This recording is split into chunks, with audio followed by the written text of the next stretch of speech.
निषेधात्मक वस्तु और रचनात्मक वस्तु, कोई भी निषेधात्मक वस्तु अगर रचनात्मक वस्तु तक लेकर के नहीं जाती है तो निषेध का कोई अर्थ ही नहीं।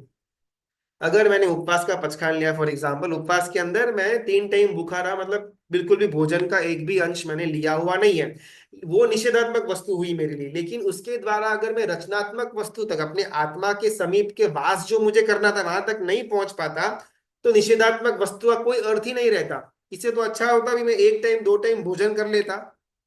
3 टाइम मैंने भोजन का त्याग किया, भूखा रहा, वो भूखा रहने के बाद मुझे जो आत्मा के समीप वास करना था, वहां पर मेरा कुछ उद्देश्य, पुरुषार्थ, लक्ष्य पहुंचा ही नहीं, तो 3 टाइम में भूखा रहा, उसका कोई बेनिफिट ही नहीं।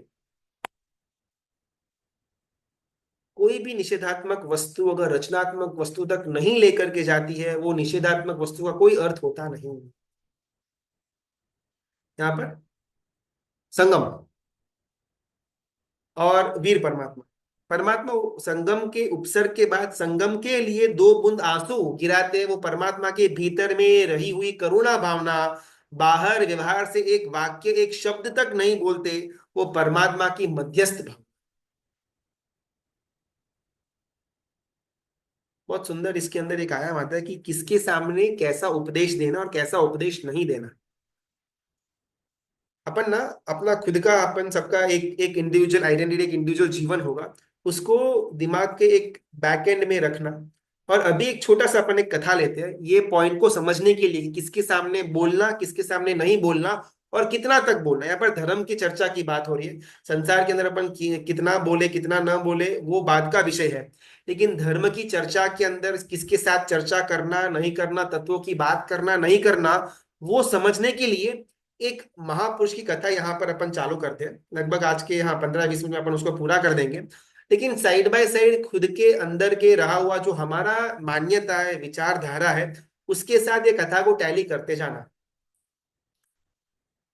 कृष्ण महाराजा, उनके पुत्र ढंडन मुनि भगवान, ढंडन कुमार राजकुमार, नेमिनाथ परमात्मा, तीर्थंकर परमात्मा उसमें विचरण कर रहे थे। परमात्मा को केवल की प्राप्ति हो चुकी हुई थी। संवत्सरण के अंदर ये ढंढन राजकुमार परमात्मा की देशना सुनने के लिए जाते हैं सपरिवार, और एकदम से उनको दीक्षा लेने की भावना होती है।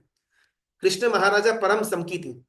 उन्होंने अपने हर एक संतान को, पुत्र हो या फिर पुत्री हो, उनको 2 ऑप्शन दिए थे कि आपको रानी बनना है, आपको दासी बनना है। और मेजरली हर एक पुत्री इच्छा ये रखती थी कि मुझे रानी बनना है। और कृष्ण महाराजा कहते थे कि अगर नेमिनाथ परमात्मा के पास जाकर के दीक्षा ग्रहण करोगे तो आप रानी, अगर आप वहां पर दीक्षा ग्रहण नहीं करते हैं तो किसी और राजकुमार की दासी बन करके पूरा जीवन व्यतीत करना पड़ेगा।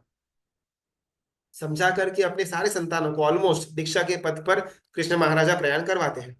बड़े आनंद से, बड़े बड़े उल्लास से ढंढन राजकुमार का भी दीक्षा कार्यक्रम योजना करने में आती है, और उनको नेमिनाथ परमात्मा के शिष्य परंपरा के अंदर ढंढन मुनि भगवंत के नाम से उनका वहां पर पर्याय चालू होता है। पहला दिन दीक्षा के बाद का, ढंढन मुनि भगवंत गोचरी वापर गोचरी वहोरने के लिए बाहर निकले हुए हैं। और वहां से एक भी जगह पर 5, 10, 15, 20, 25 जगह पर ये ढंढन मुनि भगवंत जाते हैं, एक भी घर से ये ढंढन मुनि भगवंत को निर्दोष गोचरी नहीं मिलती।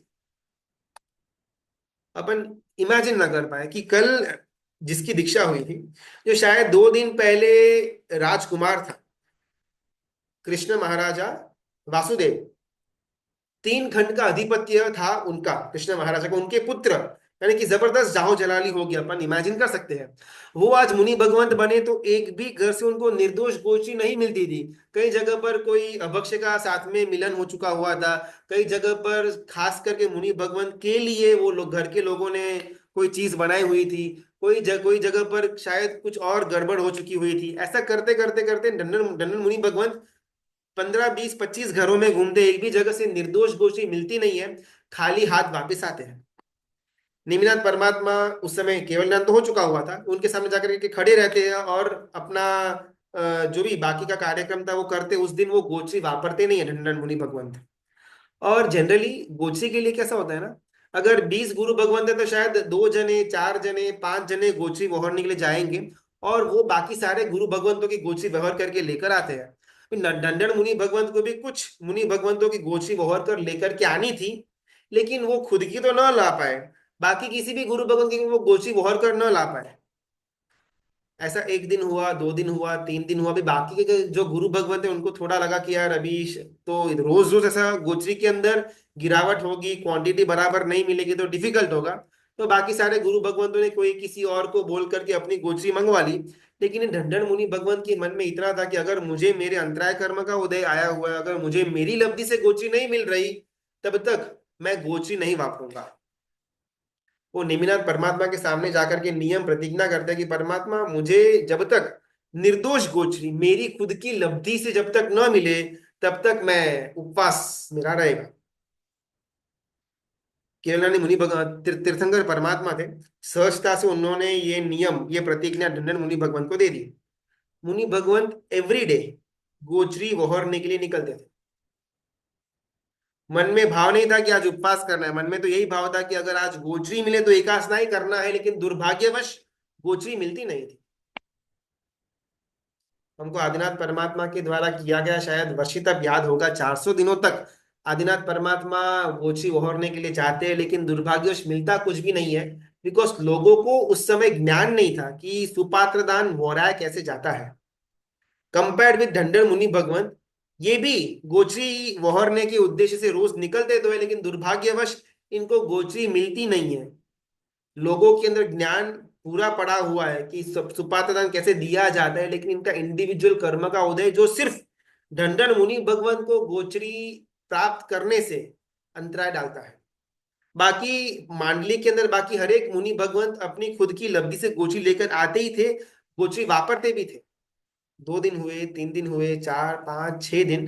बाकी सहवर्ती मुनि भगवंतों को बहुत ज्यादा मन में दर्द हुआ कि ये नूतन दीक्षित मुनि भगवंत है, आखिरकार कब तक उपवास करते रहेंगे।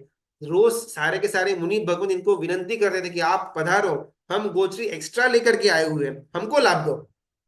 लेकिन ढनन मुनि भगवंत कर्म के उदय के सामने लड़ना किस प्रकार, ये ढंढन मुनि भगवंत समझाते। मेरा अंतरा कर्म का उदय है, तो मैं शूरवीरता से वो कर्म के उदय के सामने लड़ू, वो फर्स्ट ऑप्शन। मैं अपने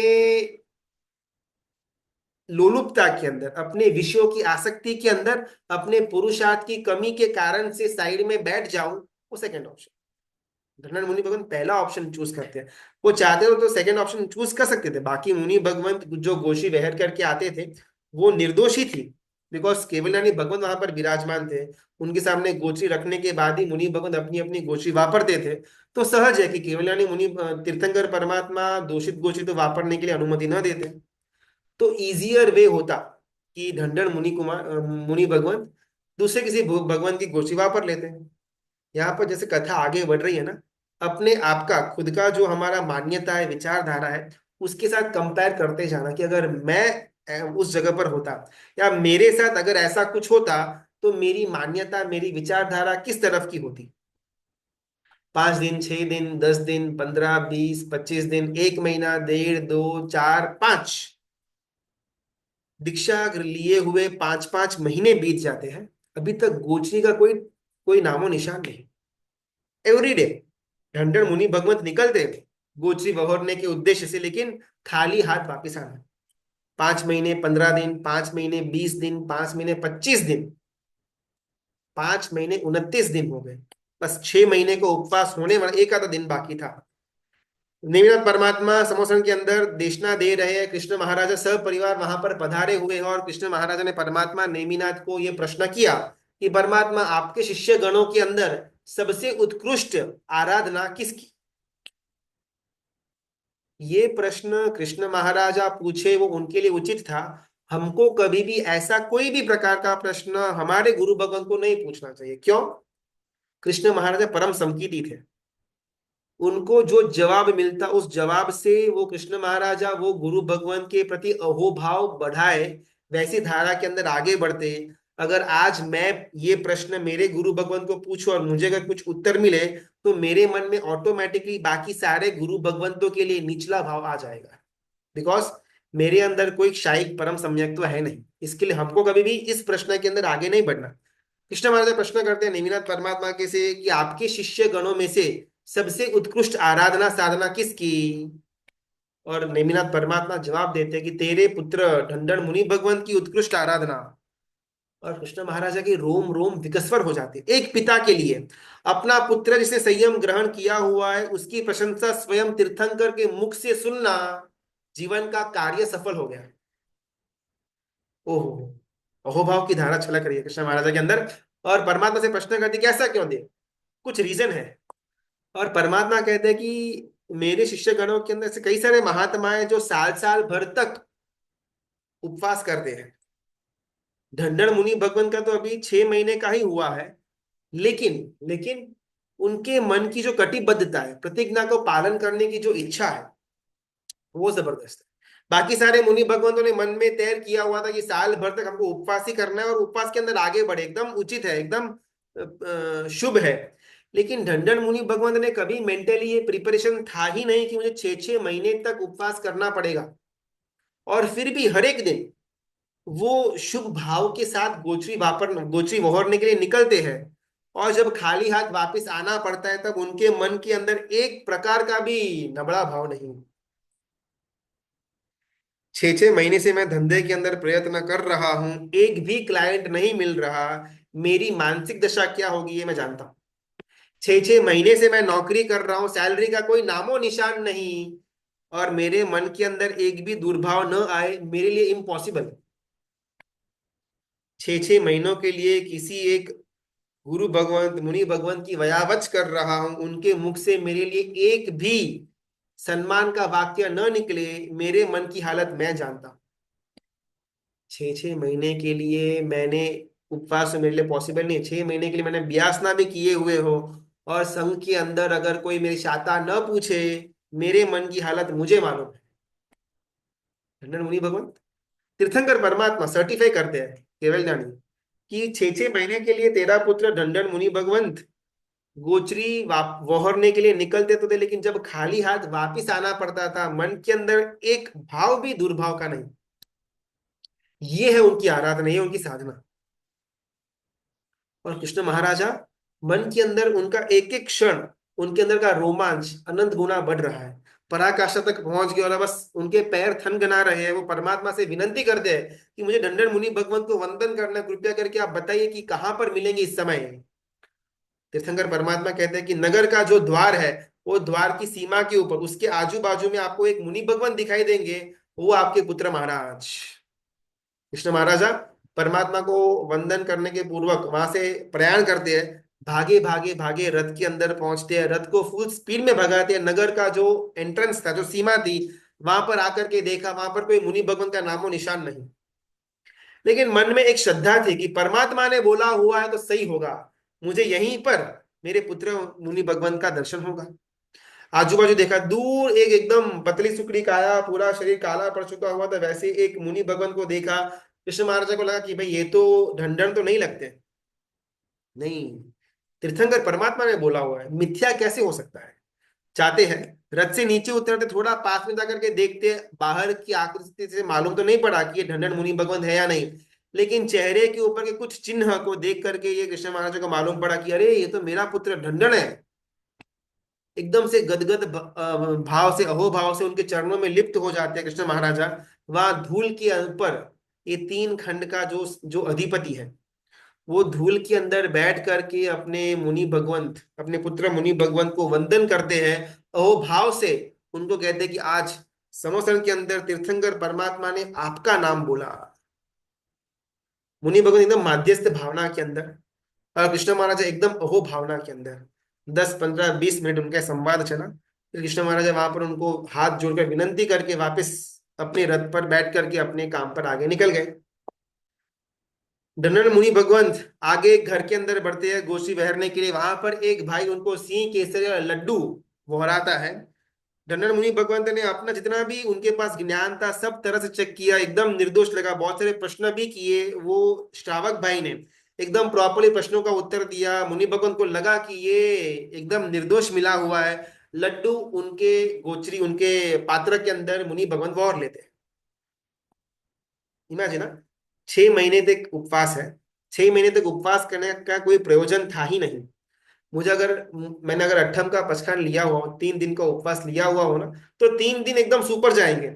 लेकिन जैसे ही चौथे दिन की सुबह आएगी, नौका से कितने बजे आती है, अभी कितना टाइम बाकी है, नौका से के अंदर क्या क्या खाने का है, सबसे पहले मैं क्या खाऊंगा, ये बात मेरे दिमाग के अंदर चालू हो जाती है। 3 दिन एकदम कंप्लीटली कि भाई खाना है ही नहीं, मालूम है। हमने अपनी आहार संज्ञा को दबाया, उसको उन्मूलन नहीं किया। चलो आज नहीं, कल खाएंगे, कल नहीं, परसों खाने का तो है ही ना। और जैसे ही वो परसों नौकासी का पारने का दिन आता है, वो स्प्रिंग उछलती है, चलो आज ये खाएंगे, ये खाएंगे, ये खाएंगे। शायद अपन उतना कुछ खा भी नहीं पाएंगे, लेकिन हमारे मन के भावों को उस समय कंट्रोल करना बहुत डिफिकल्ट। यहाँ पर टंडन मुनि भगवंत को कुछ भी आइडिया था नहीं कि 6 6 महीने तक अपने को लंबाना पड़ेगा। नो आइडिया, नो लक्ष्य। और फिर पात्रे के अंदर एक सिंह केसर या लड्डू, जबरदस्त क्वालिटी का केसर से मिश्रित लड्डू उनको पात्रा के अंदर प्राप्त होता है। अपन तो शायद होते तो वहां पर खड़े खड़े या बैठे बैठे किसी के घर के अंदर वापर लेते कि चलो भाई अभी हाथ में मिल चुका हुआ है, 1 2 का 4 कर देते हैं। लेकिन ये ढंढन मुनि भगवंत है। स्टोरी के साथ खुद के मान्यता को कंपेयर करते जाना। तीर्थंकर परमात्मा के पास आते हैं, आकर के वो गोचरी, वो उनका पात्र वहां पर नीचे रखते हैं। परमात्मा से विनंती करते हैं कि अगर आप आज्ञा करो तो मैं इसको वापरो। हमारा उपमिति कथा के अंदर हमारा पाठ ये आया था, कौन से जीव को ज्ञान देना, कौन से जीव को धर्म की बात करना, कौन से जीव को तत्व का ज्ञान देना, और कितना देना। वीर परमात्मा चंड कोशिया को बुझ बुझ बोलते हैं, संगम के सामने साइलेंस। ये एक ही तीर्थंकर परमात्मा के जीवन के अंदर ऐसा दो घटनाओं के बीच में इतना डिफरेंस क्यों हो, तो ये ढंढन मुनि भगवंत का दृश्य, इनका कथा शायद हमको थोड़ा आंसर दे सकता है। निमिनाथ परमात्मा केवल ज्ञानी थे, बहुत कुछ बोल सकते थे, लेकिन सिर्फ 3 ही वाक्य बोलते हैं। ढंढन, ये गोचरी आपको आपकी लब्धि से नहीं मिली हुई है। ओहो हो, क्या बात कर रहे हो। मुझे तो लगा कि मेरी खुद की लब्धि का था, मैंने सब कुछ चेक भी किया, क्रॉस चेक किया, एग्जामिनेशन किया, प्रश्न किए, सामने वाले ने एकदम प्रॉपरली उत्तर दिया और मुझे सेटिस्फिक्शन लगा, तब जाकर के मैंने वोरा। परमात्मा कहते हैं कि जब तेरा पिता कृष्ण महाराजा जब तुझे रास्ते के ऊपर वंदन कर रहा था, कर रहे थे, तब वो घर पर रहे हुए श्रावक ये दृश्य देख रहे थे। और उनके मन में कृष्ण महाराजा के लिए एकदम जबरदस्त सद्भाव था, अहोभाव था। और जब उनको लगा कि अगर कृष्ण महाराजा किसी गुरु भगवान को वंदन कर सकते हैं, तो वो गुरु भगवान मेरे लिए भी पूजनीय है, उस भाव में आकर के वो व्यक्ति ने तुझे लड्डू बोहराया है, तेरी लब्धि का नहीं है।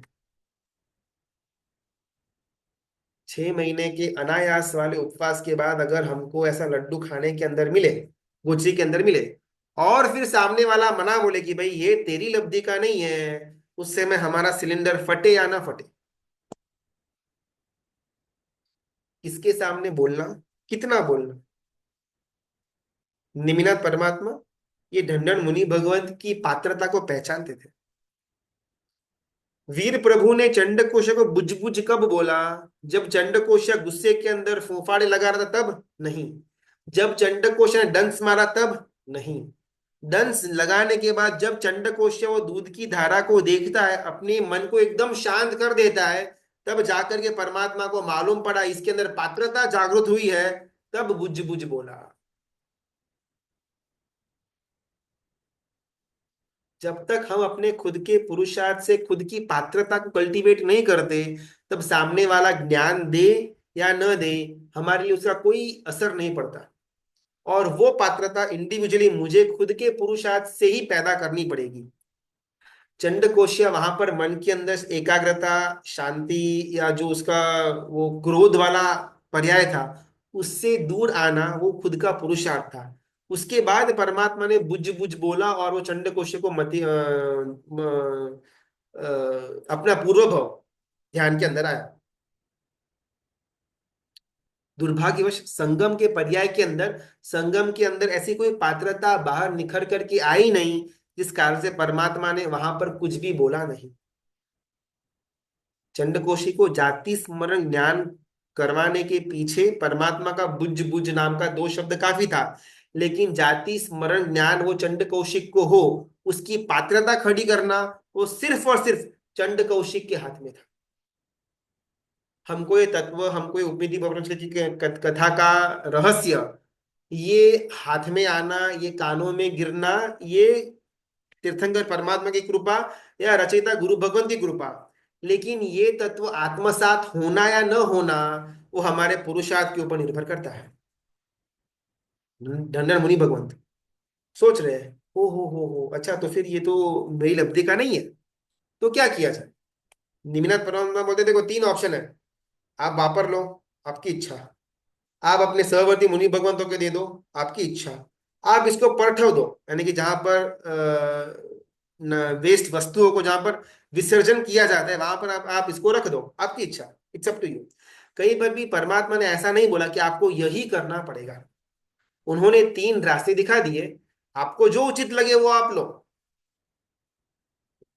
हम अगर उस समय होते, अभी तो गुरु ने भी हाँ बोल दिया, मतलब हाँ भी है ना भी है, हमारे ऊपर छोड़ दिया, आपको खाना है तो खाओ, नहीं खाना तो मत खाओ। उस समय मेरा उत्तर क्या होगा? ये दर्शाता है कि अभी हमारा और मोक्ष के बीच का कितना डिस्टेंस बाकी है। मोक्ष में जाने वाला जीव क्या करता है वो तो अपन जानेंगे कथा के अंतिम में। मेरा किस प्रकार का रवैया होता है, मेरा किस प्रकार का मान्यता विचारधारा होती है, ये मैं जानता हूँ। दोनों में डिफरेंस कितना है वो मैं नक्की कर सकता हूँ। जितना बड़ा डिफरेंस उतना बड़ा मेरा और मोक्ष के बीच का डिफरेंस। ननन मुनि भगवंत लड्डू वहर लड्डू जो वहरा हुआ था पात्रा के अंदर, वो लेकर के परठवने के लिए जाते हैं। प्रश्न, किसी चिंतक ने प्रश्न पूछा कि परठवने की जरूरत क्या थी? चलो उनको खुद को वापरना नहीं था, अंडरस्टैंडेबल, लेकिन बाकी मुनि भगवंतों को तो दे दे सकते थे ना लड्डू। निर्दोष था, बाकियों के लिए निर्दोष था, भले उनके लिए दोषित हो, बिकॉज सामने वाला जो वहराने वाला श्रावक था उसने कृष्ण महाराजा के आलंबन में आकर के ये मुनि भगवंत को वहराया हुआ था। लेकिन अगर यही लड्डू कोई और मुनि भगवंत वापरते हैं तो उनके लिए तो निर्दोष गिना जाएगा। तो फिर ढंढन मुनि को भगवंत को ये परठवने की, वेस्ट करने की क्या जरूरत थी? अन्न था। आखिरकार कभी भी कोई भी साधु भगवंत ऐसे अन्न को परठवने का तो एकदम लास्ट में ऑप्शन रखेंगे। अगर कोई और वापर सकता है तो वो बेटर ऑप्शन है, और लॉजिक भी यही कहता है। तो फिर ढंढन मुनि भगवंत ने उसको पठवने की जिज्ञासा, पठवने के लिए आगे क्यों बढ़े? कोई और मुनि भगवंत को दे देते, उनका तो एटलीस्ट गोचरी के अंदर लाभ मिल जाता, लड्डू वेस्ट भी नहीं जाता, कितने सारे बेनिफिट्स थे। उसको मिट्टी में फेंकने से तो किसी को कोई कोई भला होने वाला था ही नहीं। और वहां पर मुनि भगवंत के पीछे मन का जो जो उनका विचार था पठौने के पीछे का, आज तक 6 6 महीनों तक एवरी डे बाकी के सहवर्ती मुनि भगवंत मुझे विनंती करते थे उनके द्वारा लाई गई गोचरी वापरने के लिए, और तब मैं मना करता था। मेरे अंदर कोई ईगो कोई ऐसा नहीं था, लेकिन मुझे मेरी प्रतिज्ञा प्यारी थी, इस कारण से मैं उनकी गोचरी वापरने के लिए मना करता था। आज मैं किस मुंह से खुद की गोचरी उनको वापरने के लिए कटिबद्ध करूं? वो तो भले मान भी जाए, लेकिन ये मेरे हिस्से में ठीक नहीं होगा। आपकी लाई हुई मैं नहीं वापरूंगा, लेकिन मेरी लाई हुई आप वापरो, ये उनको ऑप्शन रखना भी ढंढन मुनि भगवान को उचित नहीं लगा। एक एक कथा के डिटेल में कितना अपन जान सकते हैं, कितना जाना चाहते हैं, चिंतन मंथन और पुरुषार्थ के ऊपर निर्भर करता है। और जब तक हम उसके गहराई के अंदर नहीं जाएंगे, हमको वो कथा से रत्न प्राप्त नहीं होंगे, तत्व प्राप्त नहीं होंगे। जनन मुनि भगवंत ने मन ही मन विचार कर लेके बस अभी इसको न तो वापरने का है, न ही अपने को इसको किसी और को देने का है। अपन जाएंगे इसको मिट्टी के अंदर 1 2 3 कर देंगे।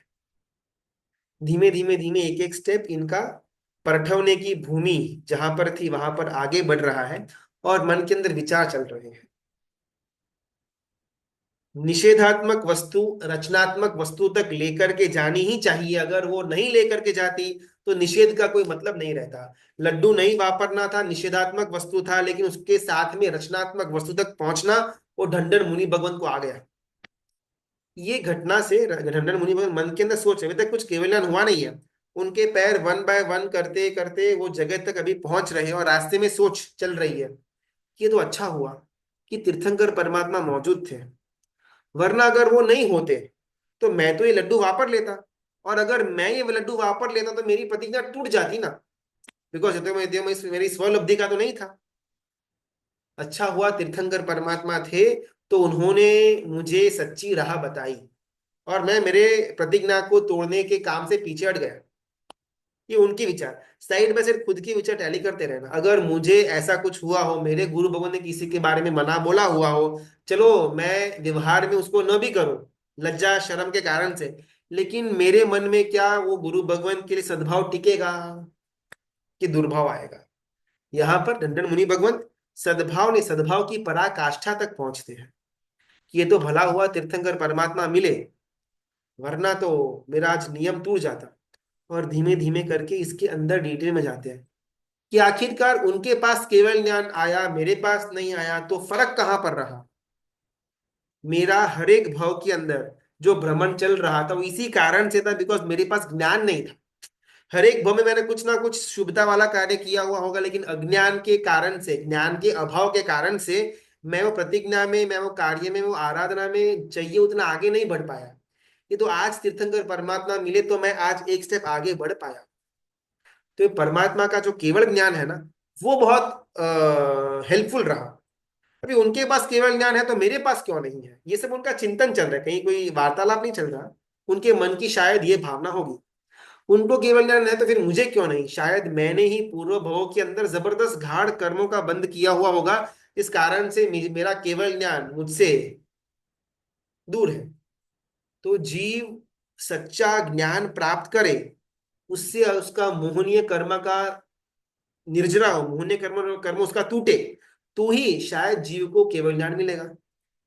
तो अभी मैं वो ज्ञान प्राप्त कैसे करूं? मैंने कोई ना कोई भव के अंदर जबरदस्त कर्म का बंध किया हुआ होगा। तो मैंने यानी कि कौन? ये शरीर ने? नहीं, शरीर तो उसमें कुछ और था। तो ये आत्मा ने? नहीं, आत्मा तो सिद्ध स्वरूप ही सेम ही है, जैसी परमात्मा की आत्मा है वैसी ही मेरी आत्मा है। तो फिर एग्जैक्टली ये गड़बड़ की किसने? ये सब भाव, ये सब विचार दंडन मुनि भगवान के दिमाग में चल रहे हैं कि आखिरकार मुझे कर्मों का बंद करवाया किसने? ये शरीर तो अभी मिला, 50 साल, शायद उस समय आयुष्य ज्यादा होता होगा, तो 1000, 2000, 5000 साल से मेरा ये शरीर चल रहा है। लेकिन ये कर्मों का बंद तो कई सारे भाव पहले मेरा हुआ होगा, तो उस समय तो ये शरीर था नहीं। और आत्मा तो सिद्ध स्वरूपी आत्मा, आत्मा के अंदर कोई कोई फर्क आता नहीं है, चाहे वो छद्मस्त हो या फिर वो सिद्ध स्वरूपी आत्मा हो, आत्मा तत्व एक जैसा रहेगा। तो ये गड़बड़ की किसने? ये गड़बड़ करने वाला कर्म था। कैसे कर्म ही कर्म की गड़बड़ कैसे करेगा? अभी ये सब भाव है, ये सब विचार है, एग्जैक्टली ऐसा ही हुआ होगा, अपन दावे के साथ कह तो नहीं सकते, लेकिन ये धीमे धीमे धीमे करके एक एक जीव की जो मोक्ष गति की तरफ जाने का जो रास्ता है, जो जिसको अपन धर्म ध्यान, शुक्ल ध्यान बोलते हैं, उसका ये स्टेप है। ओ, तो फिर अपन जो अनर्थ में बोलते हैं, ताव कायम ठानेनम मौनेनम जानेनम अप्पाणम वो सिदामी, यानी कि मैं इस स्थान का, इस मन का, इस वचन का, इस काया का, और आगे बढ़कर कि अप्पाणम, अप्प यानी कि आत्मा का भी मैं वो सिरा में त्याग करता हूँ। इसे विचार चल रहा है कि आत्मा का त्याग कैसे हो सकता है। और तब उनको ये मालूम पड़ा कि आत्मा यानी कि ये वाली आत्मा नहीं, लेकिन मन, वचन और काया में लिप्त हुई बहिरात्मा का मैं त्याग करता हूं। तो वो जो बहिरात्मा थी, वो बहिरात्मा के कारण से मुझे कर्म का बंध हुआ, और आज मेरा जो शुद्ध आत्मा स्वरूप है वो यहाँ पर भटक रहा है ज्ञान के अभाव के कारण से। तो अभी मुझे वो बहिरात्मा का त्याग करना है और अंदर की शुद्ध आत्मा को ज्यादा परिबल देना है।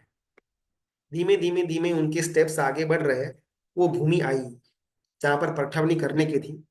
लड्डू हाथ में लिया, जो उनका वो पात्रे के अंदर पड़ा हुआ था, 6 महीने से अन्न का एक भी दाना अंदर गया हुआ है नहीं। सामने एकदम सुगंध वाला केसरिया, सिंह केसरिया लड्डू हाथ में पड़ा हुआ है, और मन के अंदर ये विचारधारा है कि बहिरात्मा, उसका जब तक मैं त्याग नहीं करूंगा तब तक शुद्ध आत्म स्वरूप को मैं प्रकट नहीं कर पाऊंगा। और बहिरात्मा का त्याग करने के भाव से ये हाथ में रहा हुआ लड्डू का चूरे चूरा करते हैं, और बहिरात्मा का चूरे चूरा हो जाता है। बस वो चूरा नीचे गिरा, और ये ढंढन मुनि भगवान को केवल ज्ञान हुआ। एक एक स्पॉट पर ना खुद को टैली करते जाना। इससे एक बेनिफिट क्या होगा, शायद मेरे अंदर कोई सत्व नहीं आने वाला कि कल उठ करके अगर मैंने एक उपवास कर लिया, पारने के अंदर क्या मेरी आसक्ति कम हो जाएगी, बिल्कुल भी नहीं।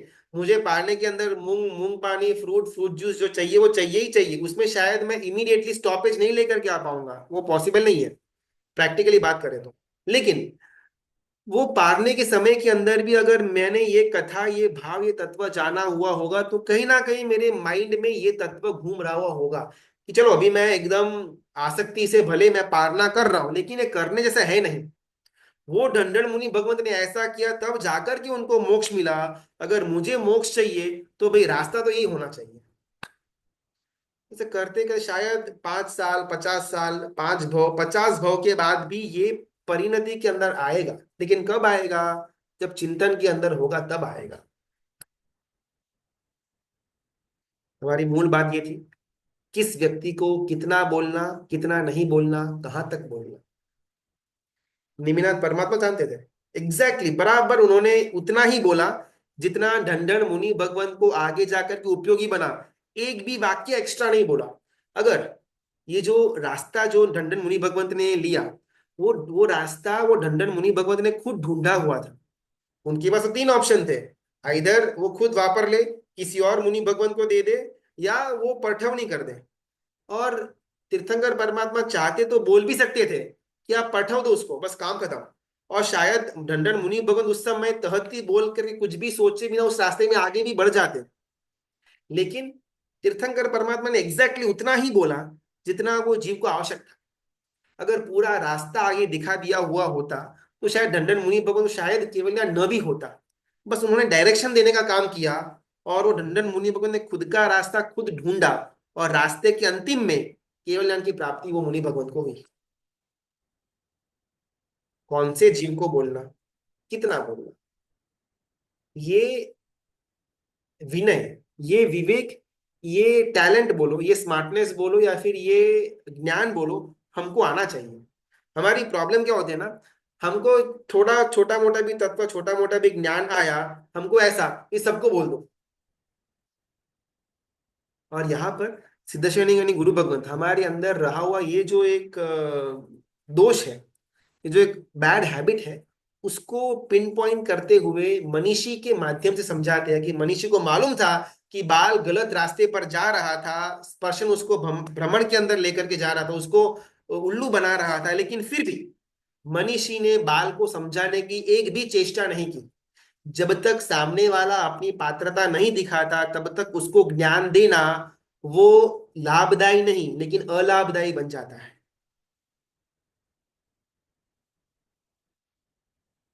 मनीषी, बाल और स्पर्शन, तीनों राजमहल के अंदर अपना खुशी से अपना जीवन बिता रहे हैं। मनीषी हमेशा अंदर से एकदम सतर्क रहता था कि बिल्कुल भी स्पर्शन के साथ ज्यादा घुलना मिलना नहीं, और बाल एकदम उसके साथ एक मेक हो जाता था। कथा में एक और पात्र की एंट्री होती है, कर्म कर्म परिणाम राजा। उसकी जो 2 रानियां थी, अकुशल माला और शुभ सुंदरी, उसके साथ उसकी तीसरी रानी भी थी। अकुशल माला से बाल नाम का राजकुमार का उद्भव हुआ। शुभ सुंदरी नाम की रानी के माध्यम से मनीषी नाम का राजकुमार का उत्पन्न हुआ।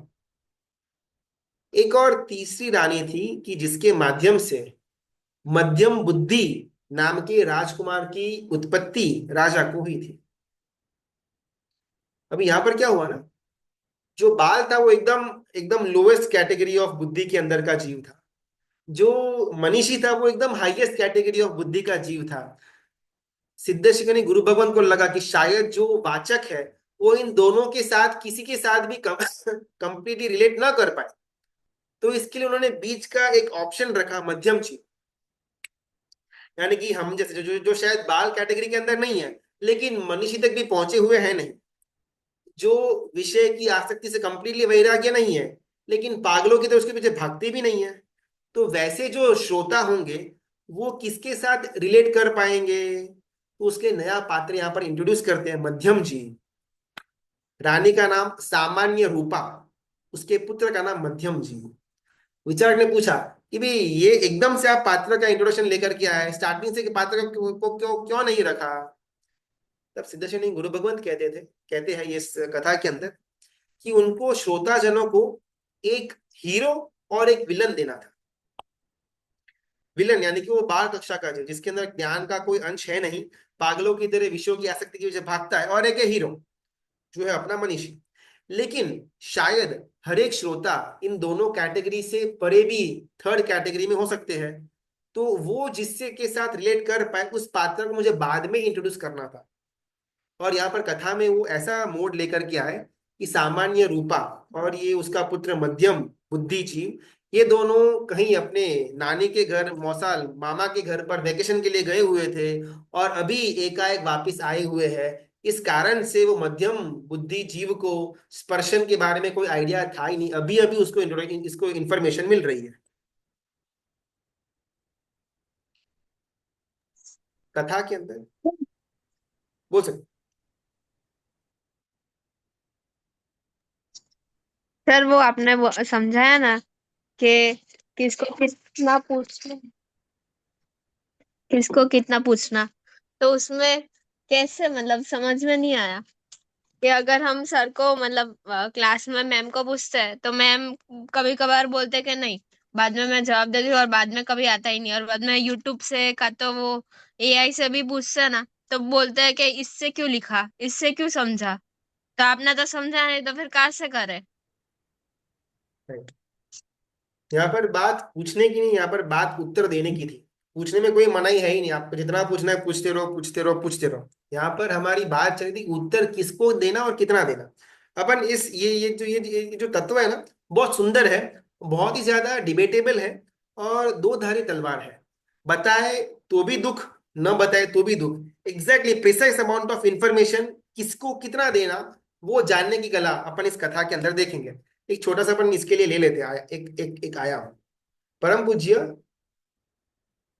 भद्रभाव सूरी महाराजा, जिन्होंने आगम ग्रंथों के अंदर की रचना की और जिन्होंने कल्पसूत्र की रचना की, वो अपने ग्रंथ के अंदर लिखते हैं, अगर एज अ गुरु ऐसा कुछ ज्ञान हो गुरु के पास कि जो सिर्फ उनके पास ही है, और वो ज्ञान अपने शिष्यों को आगे दे करके जाए, तो ही वो ज्ञान आगे तक पहुंचेगा, वरना उन तक वो सीमित हो जाएगा, बिकॉज उस समय उनके अलावा ये ज्ञान और किसी के पास नहीं। ऐसा अगर कोई मंत्र की शक्ति तंत्र हो या फिर कोई विद्या वगैरह हो, ऐसा कोई गुरु भगवान के पास, और अगर उनको अपने शिष्य के अंदर कोई भी पात्रता न दिखाई दे, तो परम पूज्य भद्र बाहुसुरी महाराजा 14 पूर्वधर गुरु भगवंत वो लिखते हैं कि वो विद्या वो मंत्र शक्ति उनके साथ अलुप्त हो जाए वो बेटर है, लेकिन अगर अपात्र शिष्य के हाथ में पहुंच जाए तो स्व और पर दोनों के लिए अकल्याणकारी बन जाती है। तो अपन एक एग्जाम्पल लेते हैं। अपना आगम ग्रंथ है, अ, आवश्यक निरुक्ति नाम का ग्रंथ, जिसके अंदर 7वां अध्ययन आता है। 7वें अध्ययन के अंदर आकाशगामिनी विद्या की बात आती है, और एग्जैक्टली वो विद्या किस प्रकार हासिल करना, उसकी स्टेप्स उस 7वें अध्ययन के अंदर आती है। आवश्यक निरुक्ति ग्रंथ, हमारे पास आवश्यक निरुक्ति ग्रंथ का हर एक अध्ययन पड़ा हुआ है एक्सेप्ट 7वां अध्ययन। उसके अंदर ये भी बात आती है कि अगर कोई व्यक्ति ये 7वां अध्ययन के अंदर के रहा हुआ मंत्र और तंत्र शक्ति प्राप्त कर ले, तो आईने के सामने खड़े रह करके भी सहजता से एक सेकंड के अंदर देव को यहाँ पर बुला सकते हैं।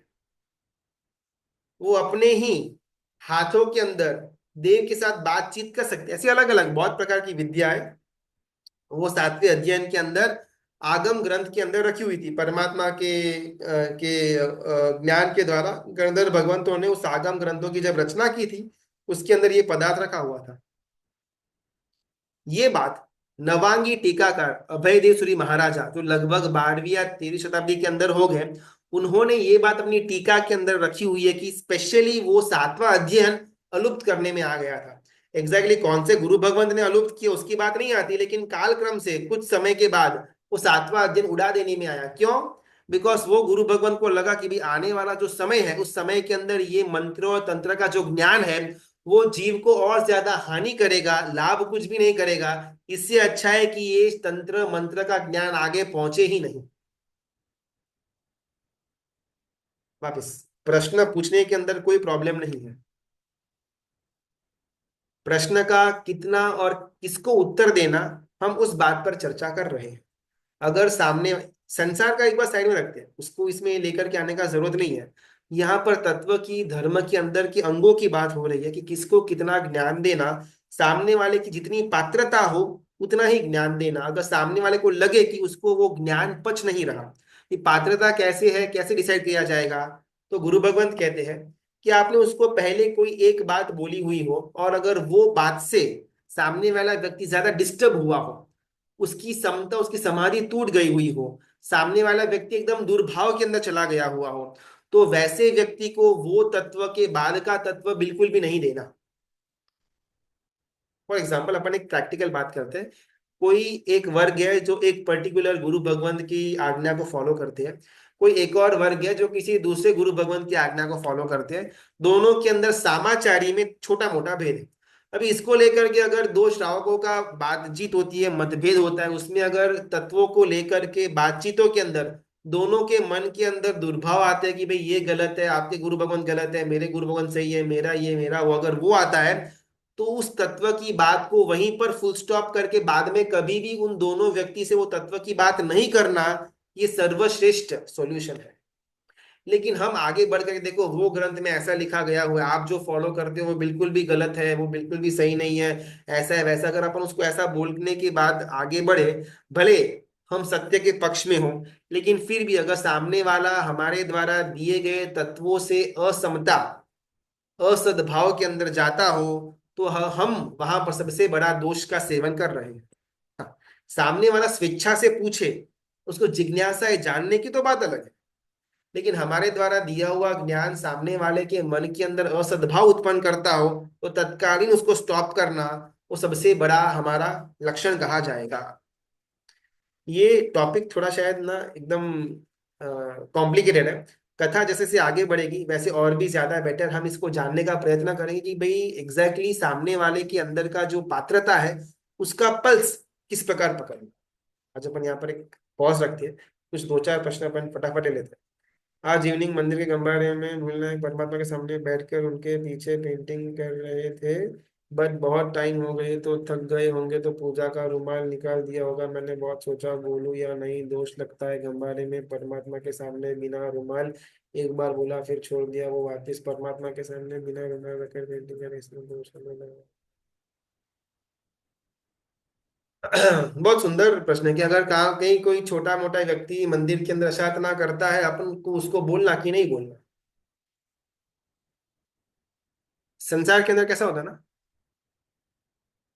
अगर कोई चोर चोरी करता है, तो हमारे अंदर इतनी सेंस है जाकर के पुलिस को, प्रशासन को कंप्लेन करने में आए। डायरेक्टली चोर के साथ भिड़ने में कोई मतलब नहीं, कोई समझदार नहीं है, पागलपन कहा जाएगा। प्रशासन जो व्यवस्था वहां पर निमंत्रित करने में आई हुई है, उसको जाकर के बोल दिया हमारा काम खत्म। फिर वो पुलिस कार्यवाही करे या ना करे, वो अप टू द पुलिस है। हमारा रोल था कि हमको पुलिस को बताना था। शायद दो चार बार अपन उसको प्रेशर करेंगे, पुलिस को धक्का करेंगे, लगाएंगे पुलिस स्टेशन का, बस वहां तक काफी है। लेकिन अगर पुलिस वहां पर स्टेप नहीं लेती, तो हमारे अंदर इतनी समझ तो है कि हम खुद शर्लॉक होम्स बन करके बाहर चोर को पकड़ने के लिए नहीं जाए, सामान्य अपनी बात हो रही है। वैसे ही अगर मंदिर के अंदर कोई छोटी मोटी गड़बड़ कर रहा हो, हमने एक आधा बार उसको प्रेम से बोला, लेकिन फिर भी अगर वो बात नहीं मान रहा है, जो ट्रस्टीगण वहां पर उपयुक्त किया गया हुआ है, प्रशासन जो वहां पर लगाया गया हुआ है, जिसको जिसके दायरे के अंदर मंदिर के अंदर का कामकाज आता है, वो ट्रस्टी हो, वो कमिटी मेंबर हो, वो XYZ हो, उनको जाकर के प्रेम से निवेदन कर देना कि ऐसा ऐसा वो व्यक्ति, वो भाई बिना पूजा के रुमाल का परमात्मा का स्पर्श कर रहा था, प्लीज थोड़ा आप उसको बोल देंगे क्या। एक बार दो बार चार बार प्रेम से बोलकर छोड़ देना, यहाँ पर मेरा कर्तव्य पूरा हो जाता है। हमारा प्रॉब्लम क्या होता है ना, हमने ऐसा कर दिया, लेकिन फिर अगर बाद में ये वस्तु के अंदर कोई चेंज नहीं आता, तुरंत मेरे मन के अंदर ट्रस्टी के लिए और वो व्यक्ति के लिए दुर्भाव उत्पन्न हो गया। मैं बोलता हूं तो कुछ होता है ही नहीं यार, बोलना ही वेस्ट है संघ के अंदर, तो इससे अच्छा बस अपना काम करते रहो। ये लोग एकदम नालायक लोग, पोस्ट के ऊपर आ चुके हुए हैं, ये सब बातें मेरे मन में आती रहेगी। मुझे करना क्या था, प्रशासन को कंप्लेन करने के बाद मेरा कर्तृत्व पूरा, अभी वो आगे उस आदमी को बोले या न बोले, मेरा कोई रोल प्ले है ही नहीं। बोले तो वेल एंड गुड है, न बोले तो ये उनका पाप का उदय है। मेरा जो कर्तव्य था मैंने उसको निभा दिया, मेरी बात खत्म। ये कर्तृत्व भाव कब लाना और कब कर्तृत्व भाव से पीछे हटना, ये हमको आना चाहिए। हम हर एक जगह पर कर्तृत्व भाव को लेकर के आते, बस मैं ये करूंगा, मैं वो बोलूंगा, मैंने जो बोला वही वही होना चाहिए। ये कर्तृत्व भाव से बाहर आना वो बहुत इंपॉर्टेंट है। तो ऐसा कुछ अपन एग्जाम्पल ट्राई कर सकते हैं। जब महाराज साहब गोचरी के लिए आते हैं और जिसमें एक दो आइटम कलपता नहीं था, जैसे खाखरा या आटा या दही का काल फिनिश हो गया, हम चाहते हैं उन्हें सच बोले, बट बड़े लोग बोलते हैं मत बोल, हमें लाभ मिलेगा, उस टाइम क्या करना। बात आती है, शायद आज लंबा हो जाए तो आज वैसे भी अपना 1 महीने से बंद था, आज 5-10 मिनट एक्स्ट्रा ले लेते हैं। गोचरी के अंदर बहुत सुंदर कथा आती है बलभद्र मुनि भगवंत की। कृष्ण महाराजा के बड़े भाई बलभद्र दीक्षा ली हुई थी। गोचरी वगैरह भरने का उनका जो डेली का क्रम था वो तो था। अपने गुरु भगवान की आज्ञा से चातुर्मास के अंदर साधना करने के हेतु से किसी जंगल में एकांत जगह के अंदर कायोत्सर्ग ध्यान में बलभद्र मुनि भगवंत खड़े हैं। और उसी जंगल के अंदर एक एक डियर, एक हिरन, वो घूम रहा था, घूम रहा था, घूम रहा था, और वो हिरन ने ये मुनि भगवंत को देखा। मुनि भगवंत को देखते ही वो हिरन को अपना पुराना जाति स्मरण मरण ज्ञान हुआ, पुराना भाव याद आया। और मालूम पड़ा हो ये तो जैन मुनि भगवंत है। उनकी ऐसी दिनचर्या होती है, उनके गोचरी वगैरह की आवश्यकता होती है, ऐसे ऐसा सब कुछ उनका कार्यक्रम होता है। ये सब डिटेल्स वो हिरन को जाति स्मरण ज्ञान होने के कारण से ज्ञान याद आई। लेकिन अभी तिर्यंश है, एक एक क्षमता नहीं उसके पास। उसको इच्छा तो हुई कि गोचरी वोहरानी है ये मुनि भगवान के रूप में, लेकिन कैसे वोहरा है। पूरा जंगल घूमता है, घूमता है, घूमता है, वहां पर कोई एक अजैन कपल था, कोई लकड़हारा हस्बैंड एंड वाइफ था। उनके पास जाकर के ये जो हिरण है वो चिल्लाता है, उनका कपड़ा मतलब खींचने का प्रयत्न करता है। वो लोगों को समझ में आया कि हिरण कहीं ना कहीं अपने को लेकर के जाना चाहता है। खींचते हुआ वो हिरण भगाता हुआ उन दोनों को ये बलभद्र मुनि भगवान के पास लेकर के आता है। और वहां पर आते ही वो मुनि भगवान को देखते ही वो जो दोनों कपल थे, वो जो जो आदमी थे, इंसान थे, उनको मालूम पड़ा कि ये तो संत है, उनको वंदन वगैरह करते। उनके पास हाथ में एक भोजन का सामान बैग पड़ा हुआ था, उसमें से टिफिन खोलते हैं। और वो टिफिन के अंदर रहा हुआ खाना बलभद्र मुनि भगवंत को सुपात्र दान के लिए ग्रहण करने का विनंती करते हैं। दृश्य समझना, एक पेड़ है, पेड़ के नीचे बलभद्र मुनि भगवंत कायोत्सर्ग ध्यान से, जस्ट अभी अभी उन्होंने अपना कायोत्सर्ग पारा, हिरण बाजू में खड़ा है, और एक कपल है। मुनि भगवंत गोचरी वोहर रहे हैं, कपल वोहरा रहा है, और वो डियर, वो जो हिरन था वो अनुमोदना कर रहा है। अभी योगानुयोग कर्म के योग से उसी समय जो पेड़ था वो पेड़ एकदम से गिरा। और ये जो चार आत्माएं थी, हिरण का जीव दो, वो हस्बैंड वाइफ और ये बलभद्र मुनि भगवान, चारों का जीव ऑन द स्पॉट खत्म, आयुष्य कर्म पूरा हो गया। चारों के चार जीव वहां से अपना आयुष्य पूरा करने के बाद चारों के चार जीव पांचवें देवलोक के अंदर उत्पन्न हुए। करण, करावण, अनुमोदन। हिरण ने अनुमोदना की जबरदस्त उच्च भावों के साथ, वो कपल ने वहराने का काम किया उच्च भावों के साथ, और बलभद्र मुनि भगवंत ने निर्दोष गोचरी अपनी साधना के बाद वहरी निर्दोष भाव के साथ। प्रश्न ये था कि हमारे घर पर अगर कोई मुनि भगवंत वहरते हैं, हमको कुछ कलप, उनको कुछ कलपता नहीं है, वैसी दो चार आइटम अगर बड़े वडील वहराते, उसमें अपने को बोलना है फिर नहीं बोलना, पात्रता। अगर लगता है कि वडील को ज्ञान देने से अगर उनके अंदर ऐसा स्वभाव है कि वो चेंज हो सकते हैं, तो अवश्य बोलना। लेकिन मालूम ही है कि भाई ये थोड़े 60+ वाले हैं, उनका थोड़ा रूढ़िचुस्त एक एक विचारधारा है, अपन बोलेंगे वहां पर कोई असर होने वाला है नहीं। उस समय हिरण की रोल के अंदर आ जाना। अगर वो कपल के रोल के अंदर हम फिट नहीं हो सकते हैं, तो हिरण का रोल भी बेस्ट है, कोई प्रॉब्लम नहीं उसके अंदर। संधिकरम स्तोत्र में भी लास्ट गाथा नहीं पढ़नी चाहिए थी, क्यों? संधिकरम स्तोत्र हो या फिर भक्तामर की चार बीच की गाथा है, वो सबके अंदर रहस्य तो यही था कि उसके अंदर की जो मंत्र शक्ति थी वो इतनी अमाप थी कि अगर आगे आने वाले अपात्र जीवों के हाथ में वो मंत्र शक्ति जाती तो वो जीव का अहित करती। आज जस्ट इमेजिन, अगर अपने के पास ऐसी कोई शक्ति होती कि अपन आकाशगामिनी विद्या वगैरह अपने पास हो, या फिर ऐसे देव को बुलाने की विद्या अपने पास हो, शक्ति हो, तो अपने आप से पूछ कर देखना, हम धर्म का काम ज्यादा करते या फिर अधर्म का। तो ये तो हमारे लिए अच्छा हुआ कि हमको ये मंत्र शक्ति नहीं मिली। अगर मिली हुई होती, हमारा पूरा जीवन सत्यानाश हो जाता। मैंने अभी इच्छा की, मैंने आकाशगामिनी विद्या से कोल्ड प्ले का कॉन्सर्ट मैंने देख लिया। मैंने वहां पर अंबानी के वहां पर क्या शादी में हो रहा है मैंने वो देख लिया। वहां पर क्रिकेट की मैच के अंदर क्या हो रहा है मैंने वो देख लिया। बस इसी के अंदर मेरा मन जाता। मैं यात्रा करूं बहुत कम, शायद साल में 2 5 6 8 10 बार, बाकी हर रोज बस मौज करो। तो अपात्र जीव, मुझ जैसे जीव को ये मंत्र शक्ति, ये विद्या नहीं मिली, वो हमारे लिए सबसे बड़ा हितकारी चीज हुआ।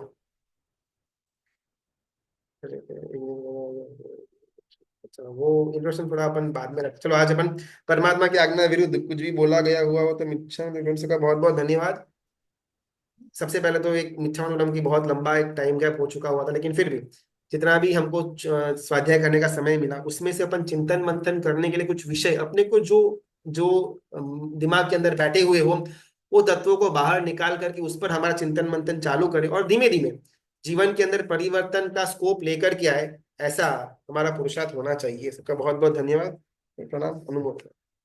ठीक है, प्रणाम।